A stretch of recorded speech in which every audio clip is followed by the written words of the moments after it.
Hey guys, what's up? Welcome back. Today I'm going to be showing you how to make this bass patch.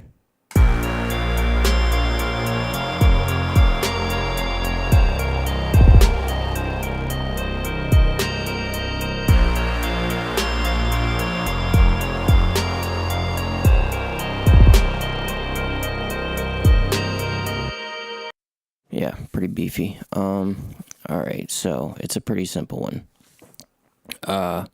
So like the last one, I'm just going to go back and unmute this stuff, or mute it, and then we can go through one by one and I'll show you what I did.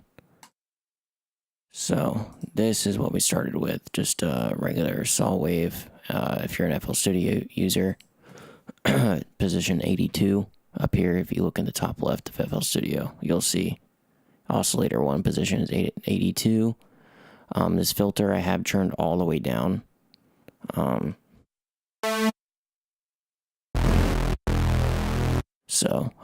And then it's hooked up to this envelope where it's, the idea is so that the filter opens up and then has like a slowish decay back down to being muted. So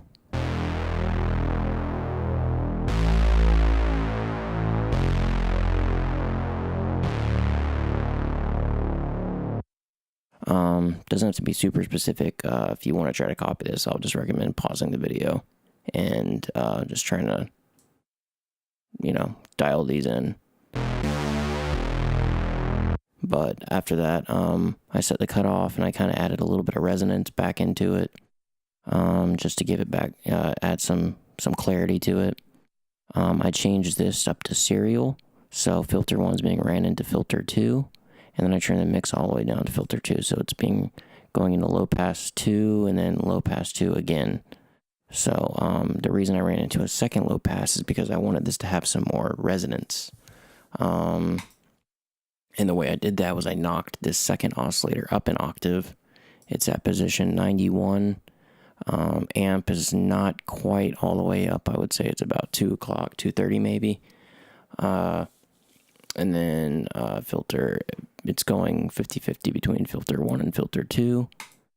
Low pass, it's not all the way up either. It's at position 86. Resonance is not 9, I don't know, 9. Turn this volume on this all the way up.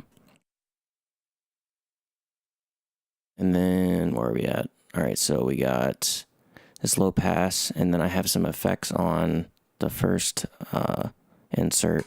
Just have this clip, and it's going to be real simple, just about 9 o'clock on that as well, a little past noon right here, and more towards the 1, and that's going to add some beef. This is without the second filter, by the way.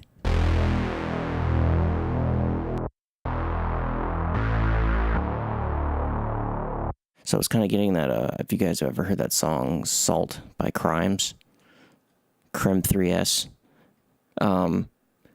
it's going to be sort of like that.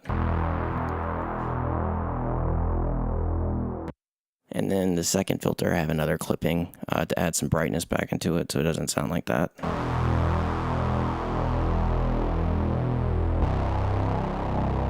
Yeah, so we're finally getting somewhere with this. And then all of this is being routed.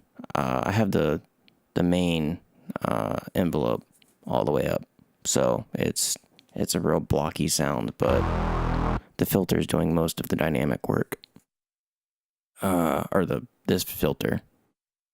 So because it's hooked up to this envelope, and then we got to go to the voicing tab. So once you get all that stuff straight, it's going to be 8 on the unison, and I set this about 50% of the way, and I have this set to 0.05. So when it's at 50, it's not, I have this down here automated or hooked up to a little knob thing here. So when you push it all the way forward, it's at 0.5, but really it's at like 2.5 right now.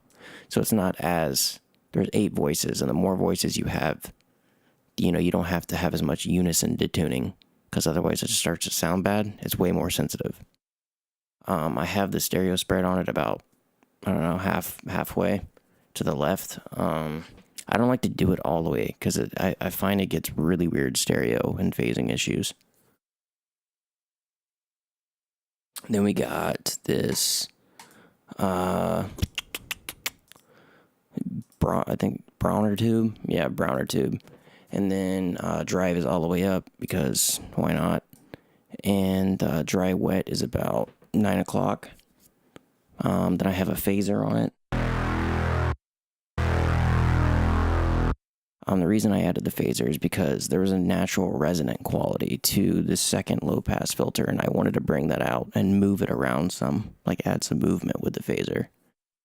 And after that, I just EQ'd it a little bit, brought some of the high end down, and because it was getting a little too crispy.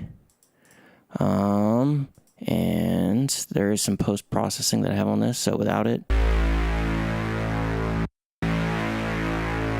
yeah, it just cleans it up a little bit. So what I did with that was I just did that blow-in filter trick that I showed you guys in the other video, and boosted around 1.5K by 2 dB just to add some grit. But yeah, I also have some things you can modulate. Vibrato that comes standard with all of them, but the filth is controlling the detuning, the second low pass resonant spot, like the frequency. And we got the third is controlling the phase wobble, like how fast. I don't know, kind of get some Pink Floydy sounds. Beef is gonna make it beefier. Adding, it's churning up the distortion.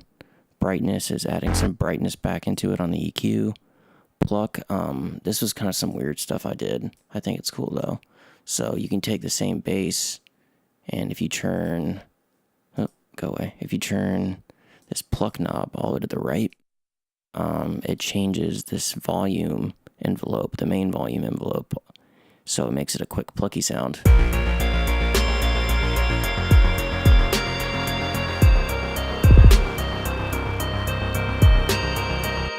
Yeah, pretty cool. So back to the other one. Power is going to be this second oscillator if you want to turn the volume up a little bit.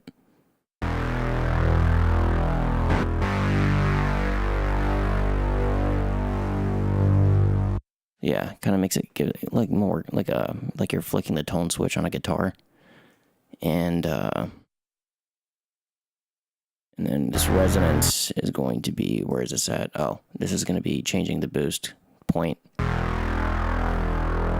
and the EQ. So if you mix that with the power, you get some pretty cool results.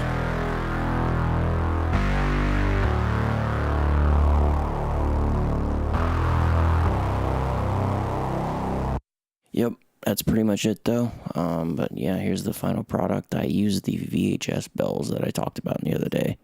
Got a real simple drum beat with the snare being routed into simple reverb. So next video is going to be on reverb. So I'll show you guys how I do that.